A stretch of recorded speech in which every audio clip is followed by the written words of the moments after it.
एकजुट है। अगर बागेश्वर बाबा हिंदू मुसलमान भाई को लड़वाने के लिए आ रहे हैं तो मैं उनका विरोध करूंगा, उनको एयरपोर्ट पर घेराव मैं करने का काम करूंगा। अगर बागेश्वर बाबा आएंगे और हिंदू मुसलमान को लड़वाने का काम करेंगे तो अगर भाईचारे का संदेश देंगे आकर के कि हिंदू मुस्लिम सिख ईसाई हम सब हैं भाई भाई, तो उनका बिहार में एंट्री हो सकता है कि तेज प्रताप जी उनको माला पहनाते हुए भी आप लोग फोटो दिखाइएगा। देखिए सब तुष्टिकरण की नीति है, वोट बैंक की पॉलिटिक्स है। तेज प्रताप जी दूसरे धर्म के जो प्रचारक आते हैं उस पर भी बोले, जो नफरत फैलाने आते हैं। ये सब वोट की राजनीति है, इसलिए बोले हैं बाबा आएंगे, बाबा के करोड़ों शिष्य रहेंगे पटना में। कौन विरोध करता है वो भी देखेंगे, हम लोग इंतजार कर रहे हैं। सबसे अफसोस की बात है कि जगता बाबू जैसा व्यक्ति वो कह रहा है कि बागेश्वर धाम के बाबा को जेल में होना चाहिए, और यही जगता बाबू हैं जिन्होंने बयान दिया था कि नफरत की भूमि पर राम जन्मभूमि का मंदिर बन रहा है। भी संत हैं, महात्मा हैं, उनको अपनी बात कहने का अधिकार, आपको अपनी बात कहने का अधिकार है, लेकिन आप प्रतिबंध लगाकर किस आधार पर रोकेंगे? आप अगर आप रोकेंगे तो इसकी भयंकर प्रतिक्रिया होगी समाज में। इसमें नीतीश जी से अपील करूंगा कि ऐसी कोई गलती मत कीजिए। संत महात्मा हैं, ये कोई पॉलिटिकल लीडर नहीं है। पॉलिटिकल लीडर से ज़्यादा भीड़ होती है संत महात्माओं के प्रवचन में, और बाबा बागेश्वर धाम जहाँ भी गए पूरे देश के अंदर लाखों लोग उनके प्रवचन को सुनने के लिए आते हैं। तो ऐसी गलती मत कीजिए, और नहीं तो इसके बहुत ही खराब परिणाम होंगे।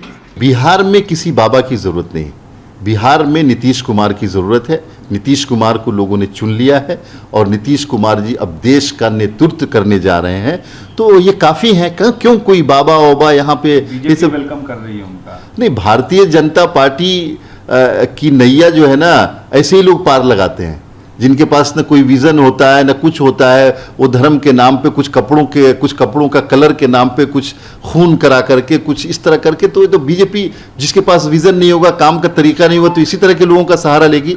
लेकिन बिहार के लोगों को किसी बाबा की ज़रूरत नहीं है, बिहार के लोगों को सिर्फ नीतीश कुमार जी की ज़रूरत है और वो अवेलेबल हैं। देखिए, धीरेन्द्र शास्त्री जो है एक ढोंगी बाबा है, और ऐसे ही ढोंगी बाबाओं से हमारा जो है सनातन धर्म, हिंदू धर्म को ये लोग बदनाम कर रहे हैं। ऐसे ढोंगी बाबा का विरोध होना चाहिए, ऐसे ढोंगी बाबा का बहिष्कार होना चाहिए। मैं तो ऐसा मानता हूँ। अगर वो पटना आएंगे तो क्या कुछ फर्क पड़ेगा लोगों में? क्या हिंदू राष्ट्र बनाने की बात करते हैं? नहीं, हिंदू राष्ट्र वो तो बात की चीज़ है, हिंदू राष्ट्र नहीं। हमारे इस देश में सभी धर्म, सभी जाति, सभी मजहब के लोग रहते हैं, और सब लोग जो है एक दूसरा से प्रेम करते हैं, एक दूसरे धर्म को सम्मान करते हैं। तो हम तो ये कहेंगे कि ये ढोंगी बाबा जो है ये इनको बहिष्कार करना चाहिए। ये जो है एक धर्म दूसरे धर्म के लोगों के साथ लड़वाना चाहते हैं। भारत में जो प्रेम है, भाईचारा है, उसको जो है ये ख़त्म करना चाहते हैं। तो पूर्ण रूप से हम ये मानते हैं कि ऐसे बाबाओं को बहिष्कार करना चाहिए। ये देश हित के लिए है, ये जनहित के लिए है, ये धर्म हित के लिए है। कौन है बागेश्वर बाबा? ये है कौन बाबा का? ये चोर सबके आपके फेर में क्यों आप इंसान को पराते हो? गरीब भगवान के चलते तो लोग गरीब हो रहा है, इन्हीं बाबा के चलते तो लोग गरीब हो रहा है, भाग किस्मत के चलते सब मर रहा है। ये बाबा इतना चमत्कारी है तो बोलो ना बॉर्डर पर चाइना में जाकर के सब आर्मी को हटा दे और गरीबी खत्म करके अमीर बना दे, अब बेरोजगारी खत्म कर दे। चमत्कार करता है तो गरीब को अमीर बना देना। कौन फेर फाड़ में बाबा चोर चिल्लर? लालू जी के आने से हमारे सांस्कृतिक विरासत की पहचान और सम्मान से लोगों के मन के अंदर एक सकारात्मक ऊर्जा प्रदान करते हैं धीरेन्द्र शास्त्री महाराज, और उनके प्रति जिस तरह के बयान दे रहे हैं तो ये बयान कतई उचित नहीं है। श्रीमान लालू प्रसाद यादव जी की जमींदारी बिहार के अंदर नहीं है, यह माननीय नीतीश कुमार की। बिहार के सभी बिहारी जनता का अधिकार है, सबकी सुरक्षा, सबका सम्मान और सबका समान रूप से विकास की भाव सरकार के मन में होनी चाहिए। लेकिन ये माहौल इस तरह के पैदा करना चाहते हैं कि इनका अपराध और भ्रष्टाचार जो चरम पर पहुंचा है, प्रशासनिक अराजकता पहुंचा है, उससे भटकाने के लिए धीरेन्द्र शास्त्री पर उटपटांग बयान देकर ये माहौल खराब करना चाहते हैं। तुष्टीकरण की राजनीति से बिहार के अंदर अराजकता का माहौल खड़ा न करे। ये सरकार पूरी तरह से फेल हो चुकी है। इसको पद पर रहने का कोई अधिकार नहीं है। मुख्यमंत्री को नहीं बिहार संभल रहा है और इनके मंत्री उटपटांग बयान दे रहे हैं, तो इनको कार्रवाई करनी चाहिए। क्या मंतव्य दिया उनके अधिकार क्षेत्र में है, लेकिन बाबा के भरोसे अगर ये राजनीतिक विमर्श हो रहा है, भारतीय जनता पार्टी भी दूसरी तरफ ऐसे सवाल पर अपना मंतव्य दे रही है, तो क्या बाबा के भरोसे आप हैं? अरे जो हिंदू धर्म की बात करता हो वो हिंदुओं को ही न्याय नहीं दे रहा हो।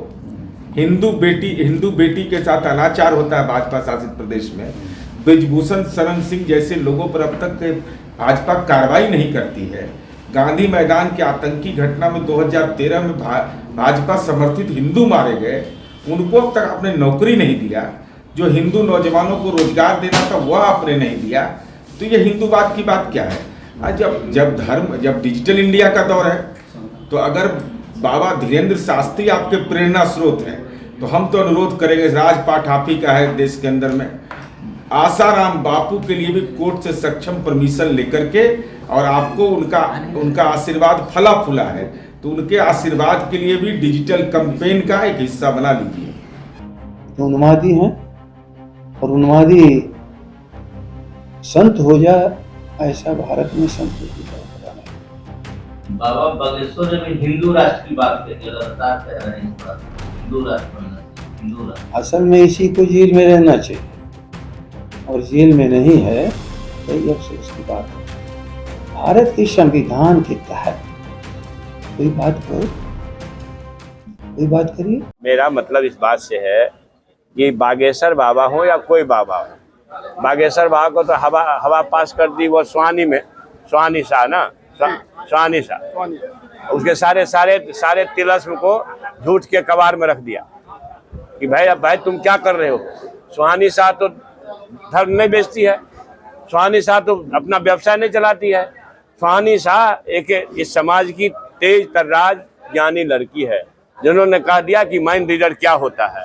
आपके पास कोई तिलस्म नहीं है, कोई चमत्कार नहीं है, हम माइंड रीड करते हैं, उससे बढ़िया माइंड रीड कर रहा है। तो ये लोग जो धर्म के नाम पर व्यवसाय करते हैं ना, इनके खिलाफ संघर्ष है। वो आने जाने से प्रजातंत्र है, कोई कहीं आ जा सकता है, उसको छोड़िए ना। लेकिन ये कह रहा हूँ कि वो जो अगर गंदे काम करने आएंगे तो बिहार इजाजत नहीं देगी। गिरिराज सिंह बोलते हैं कि कोई इनको रोक नहीं सकता, हम लोग उनके साथ। अरे भैया, गिरिराज सिंह क्या करते हैं उससे क्या मतलब? अगर आप नफरत पैदा करने आए हो तो आडवाणी भी जेल गए थे और लोग भी जाएंगे।